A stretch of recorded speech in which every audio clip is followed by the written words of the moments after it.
Hello साथीहरु, नमस्ते सबैजनालाई। म चाहिँ नुहाई धुवाई गरी पनि सके साथीहरु हो। आज चाहिँ एकदम दामी घाम लागिरहेको छ। हेर्नुस् न, यहाँ माथि घामको टक देख्नुभयो। यति दामी घाम लागेर चाहिँ आज हामी सबैजनाले लुगा फाटा धोइ धाइ गरेर बसेछौँ। यहाँ चाहिँ सानो भदैनीको लुगा पनि मैले धोइ धाइ गरेर सुकाइदिएको छु। म चाहिँ अहिलेसम्म म माइतमै छु नि त, किनभने अब बुहारी सुत्केरी भएकोले गर्दाखेरि म चाहिँ यतै बसिरहेको छु हो। अन्त त्यो भएर यहाँ चाहिँ यहाँको नजाराहरू यहाँ चाहिँ कस्तो मजाले घाम लागिरहेको छ हो। लुगाफाटाहरू पनि सबै धोइधाइ गरेर सुक्नु आँट्यो होइन। एक बोल भिजाइ पनि राखेको छु। अन्त हेर्नुहोस् न, यहाँ पारीतिरको नजाराहरू हेर्नुहोस् न। म चाहिँ अहिले माइत गाउँमै छु हो। अब अलिक दिन बसेर चाहिँ बहिनी आएर चाहिँ फेरि बहिनी बस्छ, त्यहाँबाट फेरि म जान्छु हो। हेर्नुहोस् न, कस्तो मजाको घाम लागिरहेको छ। कस्तो रमाइलो। अस्ति त दुई दिन त पानी परेर हो यति बिघ्न बिजोग भएको कि। हेर्नुहोस् न, हाम्रो बुहारीले रोपेको फुलहरू यति दामी फुलेको छ। हेर्नुहोस् न, यहाँ आबेनले चाहिँ छाता सिलाउने काम गर्दैछ। आबेन भयो, छाता उद्रेछ कि छाता सिलाउनु हुँदैछ हो। अन्त यहाँ चाहिँ नानीको लुगा सुकाइरहेको छु। यहाँ हेर्नुहोस् न, घाम यति दामी लागेको छ हो। चाहिँ मेरो माइत गाउँको नजाराहरू हो। हेर्नुहोस् है, कुखुराहरू पनि मजाले जुम्रा केलाउँदै बसिरहेको छ। हेर्नुहोस् न, पर पनि पुरा बसिरहेको रहेछ। सुत्केरीको कुखुरा हो, कम्ती छैन। हेर्नु न, सबले ल्याइदिएको कुखुराहरू हो कि। हेर्नुहोस् न, कस्तो मजा मजाको सानो सानो ठिक ठिकैको।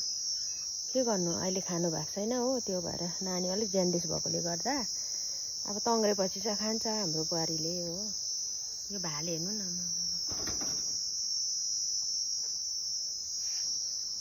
यतातिर हेर्नुहोस् न। यो पाल फेरि अस्ति टाँगेको नौरानमा ल्याएको त्यत्तिकै छ। यी इस्कुसहरू पनि पुरा फल्दैछ साथीभाइ। सेतो इस्कुस पनि छ, हरियो इस्कुस पनि छ हो। यहाँ तल चाहिँ बाख्रा हेर्नु न, अस्ति बिहाको मजाले तङ्ग्रेछ।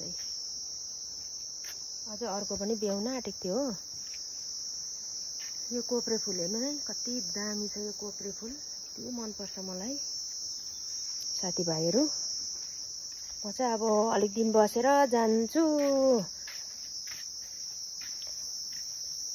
बहिनी नआउन्जेलसम्म त बस्छु हो। थुप्रै भयो म आएको पनि। घरमा फेरि काम गर्ने यहाँ मान्छे छैन, भाइ काममा जान्छ। त्यो भएर मान्छे नभएर चाहिँ म बसिदिएको। यहाँ आबेन बिजी छ। यहाँ हेर्नुहोस्, यो नानीको लुगाहरू पनि मजाले सुक्यो आज त घाम लागेर हो साथीभाइहरू। यो चाहिँ कोप्रे फुल चाहिँ यो चाहिँ पिङ्क कलरमा छ। हेर्नुहोस् न, यो चाहिँ पिङ्कमा छ, कस्तो मजाको छ। हेर्नुहोस् है, मैले पनि लगेर सारेको छु। यो फुल एनी टाइम फुल्छ। यो फुल छ भने त यति दामी हुन्छ कि पूजाहरू गर्नुको लागि कहिले खाँचो हुँदैन यो फुल चाहिँ। यो कोप्रे फुल चाहिँ हेर्नुहोस् न। अन्त सागहरू पनि खाने बेला भइसक्नु आँटेको छ। हेर्नुहोस् है, सागहरू यति मजा मजाको भएको छ यहाँनिर हो। अन्तखेरि म चाहिँ नुहाई धुवाई गरेँ आज चाहिँ हो। एकदम घाम लागेकोले गर्दाखेरि कस्तो शीतल भयो नि हो। अस्ति त पानीले नुहाउनै सकेन हो। अन्त यहाँ हेर्नुहोस् न, हाम्रो भाइ र बुहारीले यस्तोमा रोपेको डल्ले खोर्सानी हेर्नु त, कस्तो मजाको, कस्तो मजाले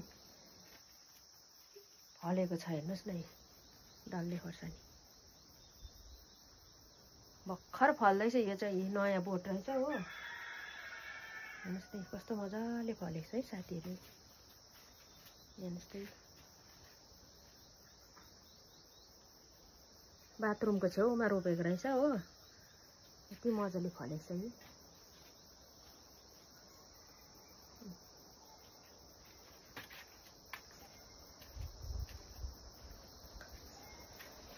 यस्तै हो साथीभाइहरू है।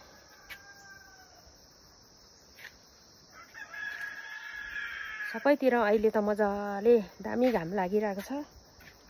मेरो माइततिर पनि यति दामी घाम लागिरहेछ। यी लुगाफाटा धोइधाइ गर्नु यति मजाको भएको छ हो।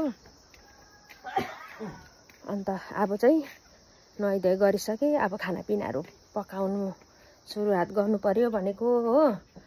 अन्त सिमी ल्याउनु भयो। बाबाले चाहिँ यहाँ सब्जी काटिराखिदिनु भएको रहेछ। सिमी र इस्कुसको सब्जी हो। काटिदिनु हुँदैछ बाबाले। इस्कुस तास्नु हुँदैछ। बाबा फेरि एकछिन बस्नु मान्नु हुँदैन हो। के काम गरिरहनुहुन्छ नि त। अहिले उमाथि घाँस काट्दै थियो, फेरि यहाँ आएर इस्कुस काट्नु हुँदो रहेछ। भाइ र बुहारी चाहिँ बजार गएको छ हो। अन्त नानी ज्यान्डिस भएको थियो नि त। अन्त कस्तो भयो भनेर देखाउनुको लागि। अन्त हामी चाहिँ घरमा छौँ हो साथीभाइहरू। अब चाहिँ लुगाफाटा धोइधाइ गरेर चाहिँ खानापिना बनाउनु पर्यो भनेर किचनमा आएको छु म चाहिँ हो साथीहरू। सानाकसिनिक पारे घरहरू सबै सानाकसिनिक पारिओरिकन चाहिँ नुहाइधुवाइ गरेर अब चाहिँ खाना पकाउँछु साथीहरू है। हुन्छ सबैलाई ओके बाई बाई। बाबा